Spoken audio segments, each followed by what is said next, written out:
Bang, awak tu pergilah tengok anak awak sikit tu. Weh, raya haji pun tetap tak nak tolong saya kat dapur. Weh, anak betina awak tu lah. Pergi tengok dia. Betul ke sayang? Dia ni memang nak kena ni. Tak apa, abang pergi tengok Hei, Melissa binti Kamarudin Asmu'i terpeleot. Kenapa ayah ni panggil nama kita panjang-panjang? Tak sukalah. Ni, jangan itu mak kamu. Mak kamu tu minta kamu tolong dia kat dapur. Tak payahlah. Dia macam tu sikit. Baru nak rehat dah panggil. Biarlah. Kita je tahu. Malah. Tadi mak suruh goreng ikan goreng masak lemak. Bagus juga idea Abah. Thank you Abah. So, nak kena pukul lah ni. Okay, kamu buat-buat sakit ayah pukul kamu.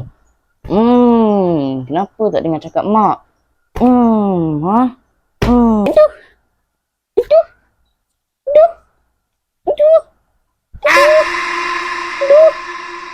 Ish, abang, janganlah main phone je. Sama je macam anak awak tu. Ikut perangai awak lah dia tu.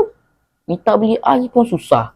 Duk berkapal, mesej perempuan. Pergi. Allahu Akbar. Betul ke sayang? Wish, teruk anak kita tu. Abang pergi bantai dia kuat-kuat sayang. Sekejap. Hey, Rafael bin Muhammad Malikiyah Samsudiyah. Abah, macam biasa bah. Bukan nak keluar bah beli ais. Tapi baru keluar tadi, penat lah. Baru keluar beli ni untuk awet. Tak ada. Kali ni kau ingat abang main-main? Beli glow untuk awet kau boleh? Beli ais tak boleh? Ni hari raya. Engkau pun nak makan lah.